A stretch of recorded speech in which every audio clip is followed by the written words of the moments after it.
Hello guys! Hello! This is Roar, Sagittarius. Welcome dito sa aking channel, Palaran 888. Welcome. Alamin natin Sagittarius panong messages, vibration, gabay energy para sa inyong lahat. This is number 88 of Diamonds, so coffin. There's an ending regarding sa money siya. Sagittarius, possible na ma-terminate ka, mawalan ka ng trabaho.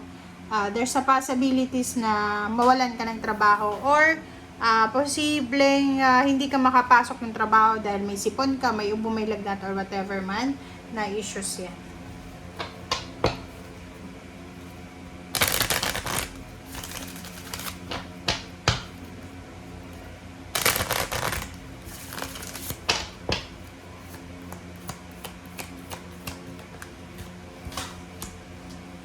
Okay, hold your vision. Yung message na yan, I resonated dito sa 8 of Diamonds kasi doon sa mga Sagittarius, like for example, nawalan kayo ng trabaho, nawalan ng negosyo, naging matumal yung negosyo, hindi naging maganda yung flow ng pera, or may mga unexpected losses kayo, okay? May mga nawala, mayroong mga iba sa inyo na scam, nalugi, natalo, parang ganon. Sinasabi ng birahan na kung ano man yan na nawala sa inyo, wag nyong iisipin na wala nang darating sa inyo. Okay? Hold your vision. Kailangan maging confident ka, maging motivated ka pa rin na ilaban, lumaban sa hamon ng buhay. Okay?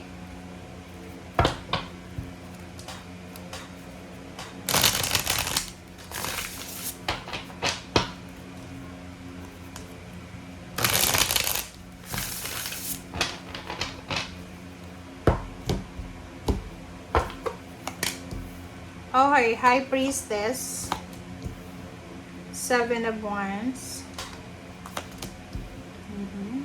10 of Cups, Knight of Swords. Okay guys, sa ilalim mo, ang kailangan mo bigyan ng focus dito guys is yung family mo. You need to focus, sa linggong ito, you need to focus sa iyong pamilya, sa parents, siblings, kung may asawa ka. Sinasabi ng bara sa'yo dito na may magbabago.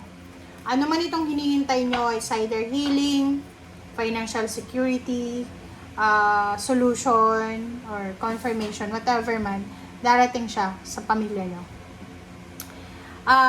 High Priestess, sinasabi ng baraha sa atin na may mga hindi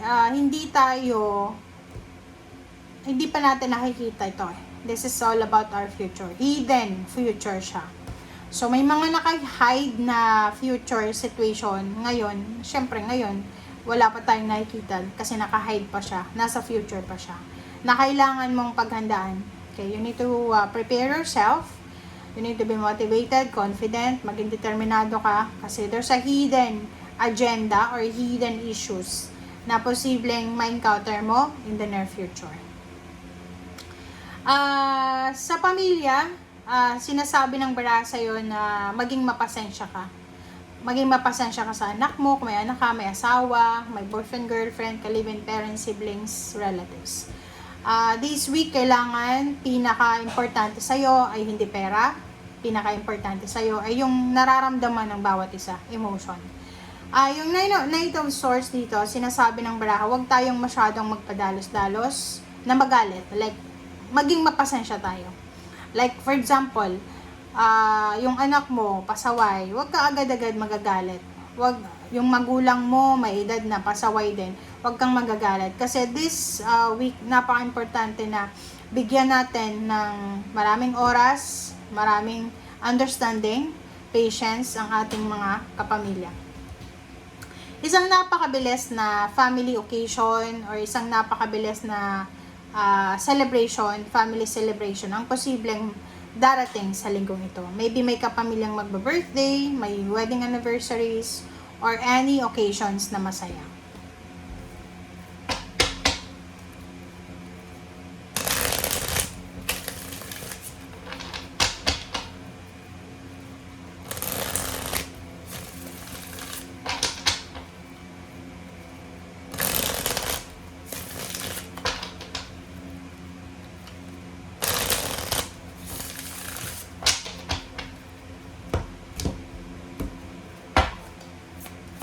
Okay, High Priestess, Knight of Fire. So yon, sinasabi ng barahan na i-welcome natin kung ano man ang darating. Okay, hindi pa natin to alam. So kung ano man ang darating sa future, ipag-pray mo na siya sa ngayon, Sagittarius, na sana, ako mag-aalam mo, sa ngayon, sa panahon ngayon, huwag tayong masyadong mag-pray ng easy life. Mag-pray tayo ng confidence. Like, humingi tayo ng confidence, determination, strong body, mind, and spirit sa Panginoon, na lahat ng mga darating ay, kumbaga, kaya natin. Oh, 'di ba? Dalawa yung Seven of Fire, sinasabi na whatever challenges daw na posibleng pagdaanan mo sa linggong ito, you need to be determined, you need to be confident and motivated.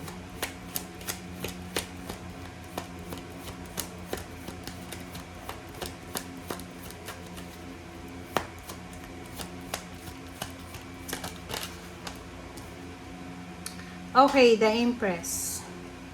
The Empress number 3, yun. So, there's a good news. There's a news about pregnancy. There's a good news about new job, new career, new relationship, new house, new home, new source of income, new hobbies, new habits, or whatever na bago yan.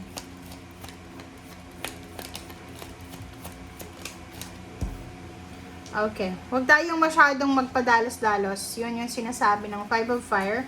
Huwag kang masyadong magpadalos-dalos sa Sagittarius, sa mga post natin, social media. Sa social media, mabilis tayong makakuha ng kaaway. Mabilis din tayong makakuha ng kagalit. So, mag-iingat ka, maging mapasensya, umiwas sa gulo, umiwas sa kompetensya. Just let go, let God, let it flow. And dito sinasabi ng bara sa atin na kailangan natin na maging kalmado lang sa araw-araw.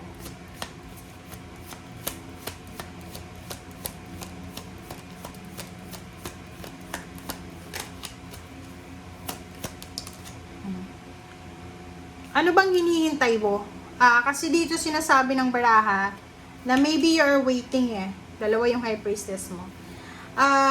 Ano daw yung hinihintay mo? Kasi kung ano man daw na hinihintay na to, it's either your goals, wedding, promotion, salary increase, travel, contract signing, whatever man yan, kailangan mo daw na maging mapasensya. Kailangan mong maghintay. So, sinasabi ng baraha sa atin dito na maging kalmado ka daw sa linggong ito. Halimbawa yung mga hinihintay kang pera, sulat, letter, message. Pag hindi siya dumating sa oras na gusto nyong matanggap, magpasensya kayo. Okay? Thank you guys. Bye!